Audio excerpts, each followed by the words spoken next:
राजे ने अपनी रखवाली की, किला बनाकर रहा, बड़ी बड़ी फौजें रखी। चापलूस कितने सामंत आए, मतलब की लकड़ी पकड़े हुए। कितने ब्राह्मण आए, पोथियों में जनता को बांधे हुए। कवियों ने उसकी बहादुरी के गीत गाए, लेखकों ने लेख लिखे, ऐतिहासिकों ने इतिहास के पन्ने भरे, नाट्य कलाकारों ने कितने नाटक रचे, रंगमंच पर खेले, जनता पर जादू चला राजे के, समाज का, लोक नारियों के लिए रानियां आदर्श हुई। धर्म का बढ़ावा रहा धोखे से भरा हुआ, लोहा बजा धर्म पर, सभ्यता के नाम पर। खून की नदी बही, आंख कान मूंद कर जनता ने डुबकियां ली। आंख खुली, राजे ने अपनी रखवाली की। नमस्कार दोस्तों, मैं हूं दामिनी यादव और आप देख रहे हैं हिंदी की बिंदी। अभी जो कविता आपने सुनी, ये उस व्यक्ति की कविता है जिसका जन्मदिन तो उस दिन मनाया जाता है जिस दिन बसंत भी अपने शबाब पर होता है, लेकिन जिसका अपना निजी जीवन किसी पतझड़ से कम नहीं था। हाँ, ये और बात है कि उस कवि की कलम किसी आग से कम नहीं थी, इसीलिए उसे सिर्फ किसी एक बसंत भर या फिर दिन तारीख के दायरे में नहीं समेटा जा सकता, बल्कि जब जब समाज में चुनौतियों की आंधी उठेगी, ऐसे लोगों को बार बार याद किया जाएगा। जी हाँ, जिक्र हो रहा है कवि महाप्राण का, कवि निराला का, कवि सूर्यकांत त्रिपाठी निराला का। ये जो कविता शुरुआत में ही आपने सुन ली है, इससे ये अंदाज़ा भी आपको शुरुआत से ही हो गया होगा कि कल अपना साहित्य लिखकर जा चुका ये कलम का मजदूर असल में आने वाले समय के लिए, नई कविता के लिए ज़मीन तैयार करके जा रहा था। नई कविता यानी जिसमें पारंपरिक कविता के अनुरूप ना तो छंद थे ना ताल, क्योंकि निराला मानते थे कि जब जीवन ही बेताला और छंदहीन हो तो कविता क्यों ताल और छंदों के दायरे में बंद कर कही जाए। उसे तो जीवन की पगडंडियों जैसी बेघड़, बेताला, टेढ़ी मेढ़ी और अनगढ़ता से भरा होना चाहिए। यही उसकी सच्ची खूबसूरती है। छंदों के दायरे में सिमटी, अलंकारों से सहेज कर कही गई कविता में ये अनगढ़ और सच्ची खूबसूरती हो ही नहीं सकती। और कलम का मजदूर कहकर मैंने निराला जी को इसलिए याद किया है क्योंकि वे खुद भी तो कलम की बदौलत ही रोटी खाते थे, जिसके लिए वे सिर्फ कविता ही नहीं लिखते थे बल्कि लेखन से जुड़े दूसरे कर्म जैसे कथा लेखन, अनुवाद, संपादन आदि भी करते रहते थे।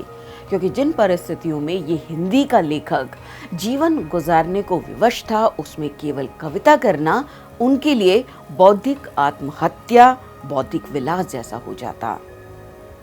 शायद मैं गलत कह गई।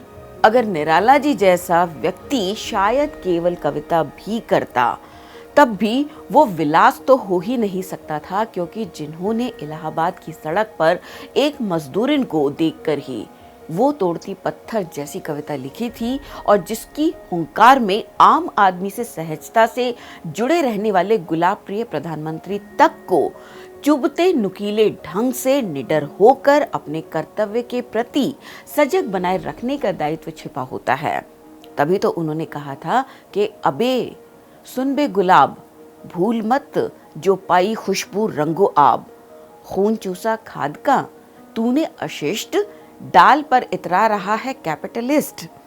निराला जी के साथ साहस केवल कविताएं करने तक ही सीमित नहीं था, बल्कि वे जिस रचना कर्म से जुड़े थे उस पर नाज भी करते थे और अपने इस स्वाभिमान की रक्षा के लिए किसी भी हद तक जा सकते थे, किसी से भी भिड़ सकते थे, चाहे वो नेहरू जी रहे हों या महात्मा गांधी जी।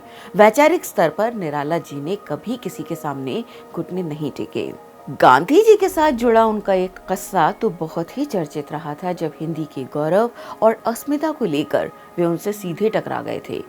हुआ यूं था कि एक कार्यक्रम में बतौर हिंदी साहित्य सम्मेलन के सभापति के रूप में गांधी जी ने हिंदी साहित्य की तुलना बांग्ला साहित्य से कर दी और यही तुलना उन्होंने हिंदी और बांग्ला के लेखकों को लेकर भी कर दी। बस फिर क्या था, महाप्राण को ये बात चुभ गई और वे गांधी जी से मिले और अपनी आपत्ति और आक्रोश दर्ज करवाया।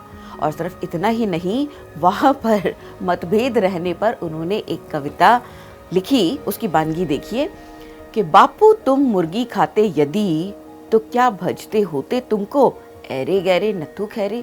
सर के बल खड़े होते हुए हिंदी के इतने लेखक कवि, बापू तुम मुर्गी खाते यदि। इस लंबी कविता के कुछ अंश हैं ये। हाँ, अब ये और बात है कि वो दौर और था, वे लोग और थे जब इस तरह की कविता सुना ली जाती थी, सुन ली जाती थी, सह ली जाती थी, समझ ली जाती थी और व्यवहार में बरत ली जाती थी। आज तो कविताओं के चलते सजाएं तक हो जाती हैं, कलम तक तोड़ दी जाती है, कवि को बंदी गृह तक में डाल दिया जाता है और उसे पानी के एक स्ट्रॉ तक के लिए तरसा दिया जाता है। खैर, तो निराला जी की बात पर लौटते हैं। निराला जी बेहद विद्रोही स्वभाव के कवि थे। उनकी कलम ने जो कहा वही निराला ने जिया और जो खुद निजी जीवन में जिया अपनी कलम से भी वही कहा। वे समाज के ज्वलंत मुद्दों, जातिगत विषमताओं, भेदभाव और रूढ़िवाद पर जमकर लिखा और इतना लिखा कि चतुरी चमार लिखने के बाद कितने ही लोगों ने निराला जी के घड़े का पानी पीना तक बंद कर दिया, क्योंकि निराला जी ने कभी भी समाज के किसी भी वर्ग से दूरी नहीं रखी थी, न लेखन के स्तर पर न खानपान में। सो जाहिर है कि जब सार्वजनिक मंचों पर सामाजिक रूढ़ियों को दूर करने की बात चिल्ला चिल्ला कर कहना और बात रहा हो और निजी जीवन में उन आदर्शों को उतारना दूसरी बात, तो निराला जी जैसे कवि का जीवन अंगारों की सेज ही साबित होना था और हुआ भी। लेकिन जो लोग जलती बातें कहने का शौक तो रखते ही हैं लेकिन अंगारों पर सोने का नहीं, उनके लिए मैं चलते चलते निराला जी की ये रचना ज़रूर सुनाती हुई जाना चाहूँगी जो उन्होंने एक बहुत ही छोटी सी कहानी के माध्यम से कही थी। निराला जी की इस रचना का नाम है सौदागर और कप्तान। एक सौदागर समुद्री यात्रा कर रहा था। एक रोज उसने जहाज के कप्तान से पूछा कि कैसी मौत से तुम्हारे बाप मरे। कप्तान ने कहा, जनाब मेरे पिता, मेरे दादा और मेरे परदादा समुद्र में डूबकर मरे। सौदागर ने कहा, तो बार बार समुद्र की यात्राएं करते हुए तुम्हें समंदर में डूबकर मरने का खौफ नहीं होता? बिल्कुल नहीं, कप्तान ने कहा। जनाब कृपा करके बतलाइए कि आपके पिता, दादा और परदादा किस मौत के घाट उतरे? सौदागर ने कहा, जैसे दूसरे लोग मरते हैं, वे पलंग पर सुख की मौत मरे। कप्तान ने जवाब दिया, तो आपको पलंग पर लेटने का जितना खौफ होना चाहिए उससे ज्यादा मुझे समुद्र में जाने का नहीं। उम्मीद है दोस्तों कि आप समझ ही गए होंगे कि हजारों लोग बिस्तर पर ही दम तोड़ देते हैं, लेकिन इस डर से लाखों लोग बिस्तर पर सोना नहीं छोड़ देते हैं। जो हर पल, हर सांस के साथ बिना डरे चल सके, उसी का नाम जिंदगी है।